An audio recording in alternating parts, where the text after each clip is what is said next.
Hello મિત્રો, હું હિતેન્દ્ર કામલિયા સાપર વેરાવ રાજકોટથી. કાલે મેં આપને વિડીયો અપલોડ કરીને નાખ્યો હતો. એ વિડીયાનો મને સારો પ્રતિસાદ મળ્યો છે અને લોકોના કોમેન્ટ પણ આવેલી છે. તો એમનેથી હું પ્રેરાઈને આજે પણ એક નવો વિડીયો બનાવી રહ્યો છું અને આપને ઉપયોગી થશે. આ જે વિડીયો હું બનાવું છું મહેસૂલ વિભાગને અનુકૂળ, મતલબ મહેસૂલ વિભાગને લગતો છે. એમાં ખેડૂત ભાઈઓને અને આમ જનતાને બધાને ઉપયોગ થાય એવો વિડીયો છે. તો આમાં ગુજરાત સરકારનો એક નવો નિયમ છે, નવો કાયદો આવ્યો છે, નવો નિયમ કે વારસાઈ હક દાખલો અથવા તો પેઢીનામું 2026માં આ નવો નિયમ લાગુ પડેલ છે.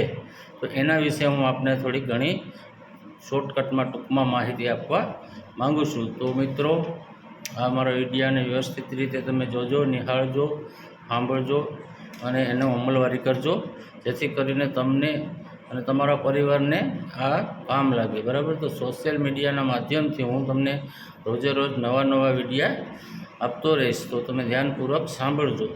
તો હવે આ નવો જે નિયમ આવ્યો છે વારસાઈ હક દાખલો અથવા તો પેઢીનામું 2026 શું છે, તો એના વિશે તમને કહું તો એમાં લાગુ પડે તો તમારે આ વસ્તુ ન કરો તો તમે જમીન પણ વેચી ન શકો, કે વારસામાં નામ ચડાવવું હોય તો તમારે પ્રધાનમંત્રી કિસાનમાં જે કંઈક પૈસા 6,000 આવે છે એ પણ બંધ થઈ જાય, ન મળે. અને વિધવા સહાયના પેન્શનને ન મળે. પછી ખેડૂત હોય તેને અકસ્માત વીમો હોય તો એ પણ ન મળે.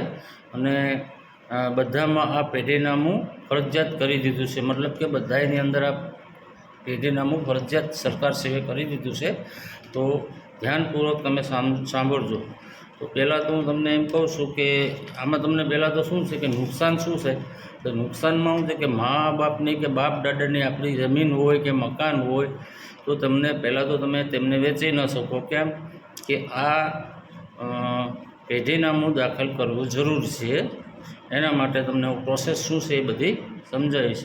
આના નુકસાનમાં એવું છે કે તમને ખેડૂત ભાઈ હોય તો પ્રધાનમંત્રી કિસાનની અંદર તમને દર મહિને 6,000 રૂપિયા મળતા હોય એ પણ બંધ થઈ શકે છે. બરાબર?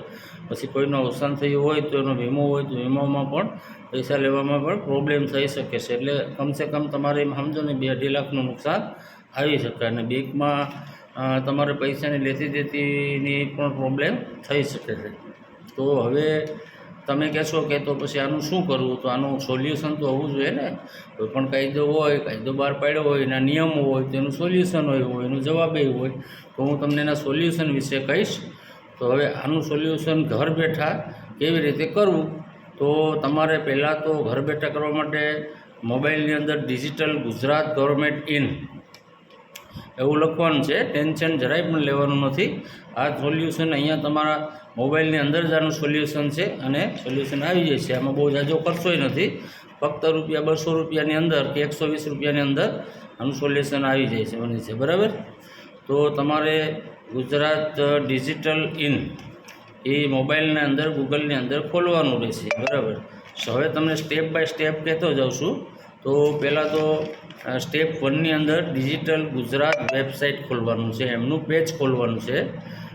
ડિજિટલ ગુજરાત વેબસાઇટ એવું લખેલું આવશે, એ ખોલવાનું. પછી સ્ટેપ બાય બીજો સ્ટેપ આવશે, એમાં રેવન્યુ સર્વિસ લખેલું આવશે. મતલબ કે રેવન્યુ સર્વિસ એમાં લખવાનું આવશે પેઢીનામું અથવા તો વારસાઈ સર્વિસ કેટ. બરાબર? એમાં સર્ચ કરવાનું, વારસાઈ સર્ટિફિકેટ એમાં સર્ચ કરવાનું. બરાબર? 2 સ્ટેપ પૂરા થયા. પછી ત્રીજો સ્ટેપની અંદર તમારે ફોર્મ ભરવાનું આવશે ઓનલાઈન. બરાબર? ડાયરેક્ટ એમાં તમારે મૂળ માલિક હોય એ માલિકનું પૂરેપૂરું નામ અને જે તે સમયે એનું મરણ થયું હોય તો એનો મરણનો દાખલો અને મરણના દાખલાની તારીખ એ તમારે એમાં સબમિટ કરવું પડશે. બરાબર? અને એ વ્યક્તિના નીચેના વારસદારો જેટલા પણ હોય, એના દીકરા હોય, દીકરીઓ હોય, પત્ની હોય, જે પણ હોય, એમના નામ સાથે અને આધાર કાર્ડ નંબર સાથે ડોક્યુમેન્ટ એમાં સબમિટ કરવાના રહેશે. બધા જ વારસદારો આવી જશે. બરાબર? અને બીજું એક છે કે તમારે એમાં સંમતિપત્ર દેવું હોય તો ₹100 સ્ટેમ્પ ઉપર સંમતિપત્ર, જો ભાગલા ન પાડવા હોય તો સંમતિપત્ર ₹100 સ્ટેમ્પ ઉપર આપવું પડશે, સબમિટ કરવું પડશે. અને ત્રીજું કે 7/12 એનો ઉતારો એ પણ તમારે એમાં સબમિટ કરવું પડશે. ખેડૂત હોય તો એમને 7/8 ઉતારો સબમિટ કરવો પડશે, બરાબર. ત્રીજું કે તમારે એમાં એક સાક્ષી જોશે. તો સાક્ષી કોઈ પણ વખતે ચાલે, તમારા પાડોશમાં રહેતા હોય ને તમારા નજીકના હોય તો એ પણ ચાલે. તો એમનું આધાર કાર્ડ અને એમના આધાર કાર્ડના નંબર પણ સબમિટ કરી દેવાના. હવે મિત્રો તમને જણાવું તો આની ફી કંઈ બહુ ઝાઝી છે નહીં, નજીવી ફી છે, ફક્ત ₹20 ફી છે ઓનલાઈન, બરાબર. પ્લસ ₹100 સ્ટેમ્પના લાગશે, એટલે ₹120 જેવો ખર્ચો આવશે, બરાબર.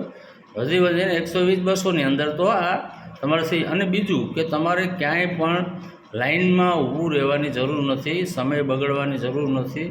ફક્ત ને ફક્ત તમારા જ મોબાઈલની અંદર ગૂગલ સર્ચ કરવાથી, જેમ મેં આગળ વિડીયોમાં કીધું એ રીતે સ્ટેપ બાય સ્ટેપ તમારે એનું એ રીતે ખોલતું જવાનું, એટલે તમારું આખું ફોર્મ નીકળશે અને ફોર્મ તમારું સબમિટ થઈ જશે. પછી તમારે એક શું કામ કરવાનું છે કે પછી સમય જશે 15 દિવસ. 15 દિવસ જતા રહે તે પછી તમારા ગામની અંદર ગ્રામ પંચાયતની અંદર જવાનું અને ત્યાં તલાટી કમ મંત્રી સાહેબ હોય તો તલાટી કમ મંત્રી સાહેબને બતાવવાનું અને કહેવાનું, એટલે તમારી ત્યાંથી એ પ્રિન્ટ કાઢી આપશે. અને એ પ્રિન્ટ કાઢી આપશે, બરાબર.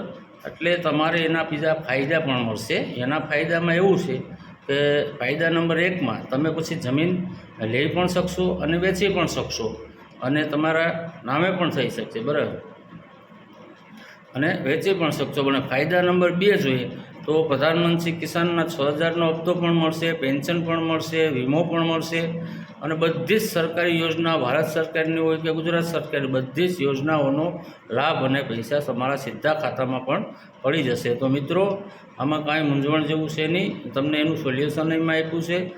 તો ચોથું ત્રીજું વસ્તુ એવી છે કે તમારા ભાઈઓની અંદર ઝઘડા નહીં થાય, અંદરો અંદર વારસાઈ માટે કોઈ મગજમારી નહીં થાય, કેસ કબાડા નહીં થાય, કોર્ટ કચેરીઓ નહીં થાય, બરાબર. તો એના માટે તમારે સીધું જ કાગળ ઉપર લખાઈને સીધું આવશે કે કોના ભાગે શું આવ્યું છે. તો મિત્રો એ તમારે ચોખ્ખું સ્પષ્ટ લખાઈને આવશે તો ભાઈઓમાં પણ ઝઘડા વેજે કાંઈ નહીં થાય, પ્રેમ રહે અને બધા સાથે મળીને એ વર્ષે એન્ટ્રી કઢવી લેવાની, બરાબર. આવો ગુજરાત સરકારનો કાયદો 12/2026નો પડ્યો. તો મિત્રો આ વિડીયો બધાને કેવો લાગ્યો છે તમે જરા સબસ્ક્રાઈબ કરજો અને મારી ચેનલને ફોલો કરજો, બરાબર. બીજું વધારે તો હું નહીં કહું, પણ તમને વિશેષમાં તો બોલવામાં કંઈ થોડી ઘણી પણ મારી ક્ષતિ રહી જતી હોય, ખામી રહી જતી હોય તો મને ક્ષમા યાચના માંગશો. કારણ કે હું આપના માટે વિડીયો બનાવી રહ્યો છું, આપના ફાયદા માટે બનાવી રહ્યો છું. એટલે આપ લોકો વધારેમાં વધારે આનો લાભ લેજો અને આનો ઉપયોગ થાય બધાને કહેજો અને આ વિડીયોને શેર કરજો, બરાબર. બસ આટલું જ. વંદે માતરમ. અસ્તુ.